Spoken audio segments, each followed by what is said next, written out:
To the participants, speakers, chairpersons, and whole organizing committee of the 6th International Conference on Engineering, Social Sciences and Humanities 2026 at Manila, Philippines, a blessed day to everyone. The title of our completed research is a proposed conceptual framework for development of an immersive virtual reality application in gamified English spelling, vocabulary, and reading comprehension by yours truly, John Lacea and Telma Palawag of Benguet State University and University of the Cordilleras in the Philippines, respectively. I am John Lacea and I present our research on behalf of Dr. Telma Palawag. Developing an immersive VR application that gamifies English language learning that focuses on aligning the game mechanics with learning outcomes is challenging. The aim of this study is to provide a conceptual framework for development of an immersive virtual reality application in gamified English spelling, vocabulary, and reading comprehension that provides a structure, cohesive direction, and guide. The design and gamification elements in a virtual reality environment that support the development of English language skills consist of game mechanism, dynamics, aesthetics, and VR features. The learning outcome, learning materials, test modules, and multimedia modalities are the parts for gamified English language learning. The iterative and incremental practices which makes the learner builds knowledge in incremental steps and iterate to deepen or refine the understanding of each concept through practice and feedback. The main objective of this study is to propose a conceptual framework for development of an immersive VR application in gamified English spelling, vocabulary, and reading comprehension. Specifically, the research aimed to determine the design and gamification elements in a VR environment that support the development of English language skills, and propose conceptual framework for an immersive VR application that gamifies English language learning. The researcher used design thinking methodology to guide for achieving the research objectives. Design thinking is a user-centered, iterative, and non-linear problem-solving process aimed at creating innovative solutions by understanding human needs, challenging assumptions, and prototyping ideas. It has 5 phases, namely empathize, define, ideate, prototype, and test. Empathize is the user needs and problems through observation and engagement. According to Kevin Foch, gamification in learning faces challenges centered on balancing engagement with educational goals, including poor alignment with curriculum, overemphasis on rewards over learning, and high design complexity.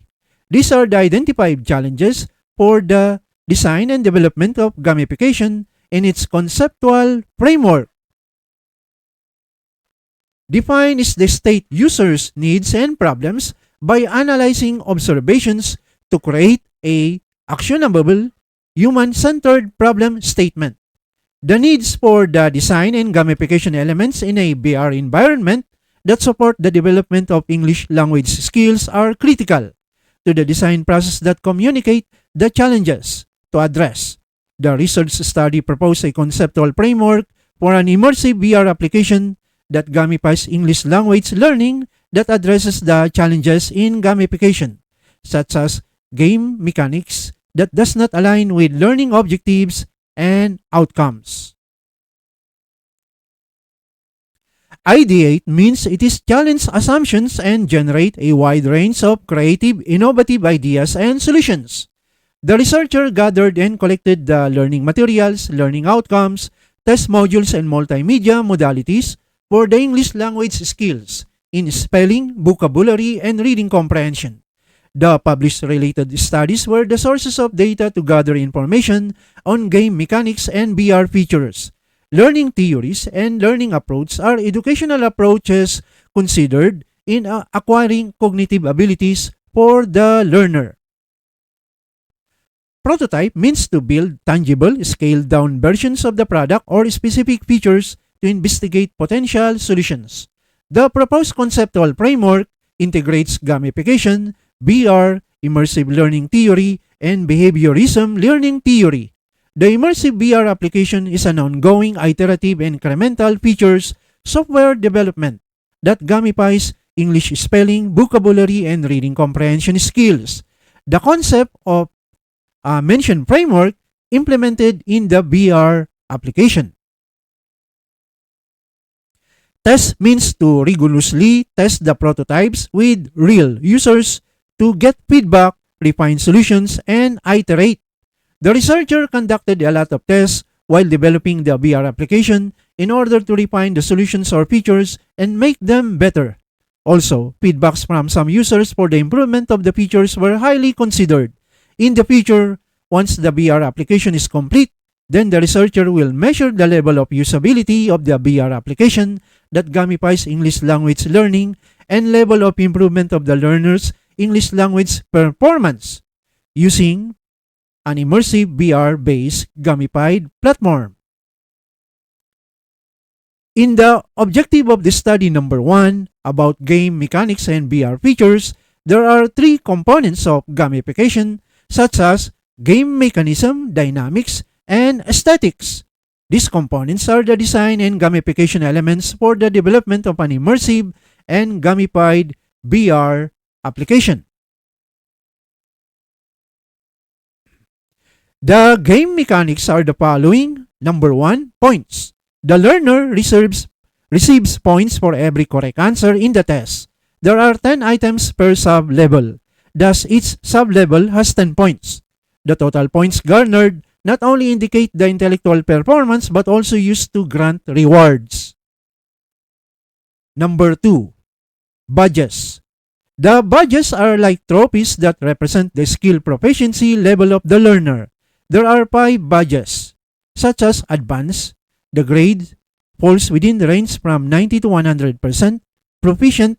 The grade falls within the range from 85 to 89%. Competent. The grade falls within the range from 80 to 84%. Developing. The grade is within the range from 76 to 79. And beginning, the grade is 75% and below. The computed grade will be the basis for the badges as skill proficiency level. Number 3, levels. There are 10 levels, each for spelling, vocabulary, and reading comprehension. Each level has 10 sub-levels. Easy and difficult are assigned in incremental levels. Number 4, challenges. When the learner moves to the next sub-level, the time limit decreases. The difficulty and gradually increases as the learner moves to the next higher levels. Number 5, leaderboard. The leaderboard shows the comparative ranking of the learners. The leaderboard shows the top 10 learners for each spelling, vocabulary, and reading comprehension skills. The second component of gamification is dynamics. The first dynamics is rewards. The learner will be given a reward based on the passing score garnered. The rewards are coins in Philippine denomination such as 1 centimos, 1 centimo, 5 centimos, 10 centimos, and 25 centimos and 50 centimos. The learner will receive 1 centimo for the score of 6 points, 5 centimos for 7 points, 10 centimos for 8 points, 25 centimos for 9 points, and 50 centimos for perfect score of 10 points. The accumulated coins will be used to buy time in seconds for extending the time period of answering the test. The second dynamics is achievements. The learner acquires new knowledge and skills from one sub-level to another and includes feedback into each successive iteration. The learner must pass the sub-level in order to proceed to the next sub-level, and this will achieve the mastery of the English language. The next level will be unlocked when the learner completed the 10 sub-levels. The total money as reward is another achievement that helps to prolong the time limit of the test. The third component of gamification is aesthetics. The first aesthetics is fun. Using the VR controllers to point and click the boxes in answering the test is enjoyable and pleasurable. Navigating the virtual environment is an amusing, immersive experience. The VR application shows feedback when the learner makes mistakes. The learner learns from mistakes instantaneously through the test. The second aesthetics is credibility and surprise. The test items and choices are randomly shuffled to surprise the learner and not to memorize the answers. If the learner failed the test in that sub-level, then the learner will retake the test until the learner succeeds. This provides reliability of the knowledge learned. The third aesthetics is game appearance and multimedia. The game appearance is 3D nature-inspired virtual environment with background sounds for nice, calm, and relaxing atmosphere. The annotations are AI natural-sounding speech. The complements are expressed in 3D animation with sounds. Another topic besides game mechanism is VR features for objective of the study number 1. The first VR feature is immersion. The VR application provides the feeling of being present in the virtual environment. This is achieved through a combination of wide field of view, high-resolution displays, and spatial audio that changes as the user's head moves. The second VR feature is interactivity. The VR application has portals that transport the learner to another place in the virtual environment. It has both 3D and 2D objects to interrelate between the learner and the VR application. In the virtual environment, the learner has 3D hands used to point and click objects and to touch for the attached UI on the left wrist. The third VR feature is 3D visuals. The virtual reality environment is rendered in 3D graphics with 360-degree views that provides deep, lifelike immersion and enhanced spatial understanding and improved learner engagement. The VR application has augmented reality feature. The learner has the option to switch between augmented reality and virtual reality. In augmented reality, the objects are overlaid onto the real-world environment. The fourth VR feature is spatial audio. The VR application has 3D spatial soundscapes that significantly enhances realism, improves situational awareness, and reduces noise by aligning auditory input with visual movement. The fifth VR feature is motion tracking. The VR headset translates the learner's physical movements into the virtual environment, which allows for both rotation and movement in any direction. This will reduce motion sickness by minimizing the disconnection between what the eyes see and what the inner ear feels. The sixth VR feature is sensory haptic feedback. The VR controllers have haptic feedback. If the learner makes mistakes, then the VR controllers vibrate, in which the learner feels the sensation of committing the wrong answer. This will increase immersion and realism and motivation for the learner to answer well. The learning outcome, learning materials, test modules, and multimedia modalities are the ingredients for gamified English language learning. The gamified learning transforms traditional learning into interactive experiences, offering immediate feedback and encourage active participation. The learning approach suited for gamification is the iterative and incremental practices. It is where new knowledge is progressively acquired over time and incorporating feedback into each successive iteration.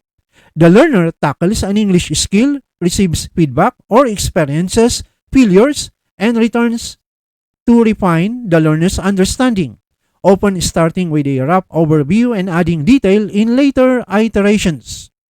The behaviorism learning theory complements the gamification. It emphasizes shaping the learner's behavior through positive or negative reinforcement. Positive reinforcement through rewards increases desired behavior, while negative reinforcement through penalty strengthens desired actions. The immersive learning theory is an educational approach that uses simulated or virtual environments like VR. It allows learners to feel as though they are actually in the virtual environment, increasing focus and reducing distractions. It boasts knowledge retention, active learning, and immediate feedback, allowing for rapid skill refinement. The design gamification elements in a virtual environment that support the development of English language skills consist of game mechanism, dynamics, aesthetics, and VR features. The game mechanism contains of points, badges, levels, challenges, and leaderboard. The dynamics composes of rewards and achievements. The aesthetics comprise of fun, credibility, and surprise, and game appearance and multimedia. The VR features that provide immersive gamified learning are immersion, interactivity, 3D visuals, spatial audio, motion tracking, and sensory haptic feedback. The learning outcome, learning materials, test modules, and multimedia are the parts for gamified English language learning. The iterative and incremental practices which makes the learner builds knowledge in incremental steps and go back to deepen or refine the understanding of its concept through practice and feedback. The behaviorism learning theory uses rewards or penalty to increase or decrease the likelihood of a behavior. The immersive learning theory emphasizes deep engagement by stimulating realistic environments for learning practice using VR technology. These connected concepts mentioned previously provide a structure, cohesive direction, and guide as conceptual framework for the development of an immersive VR application in gamified English spelling and reading comprehension. Thank you very much for listening and watching. God bless us all.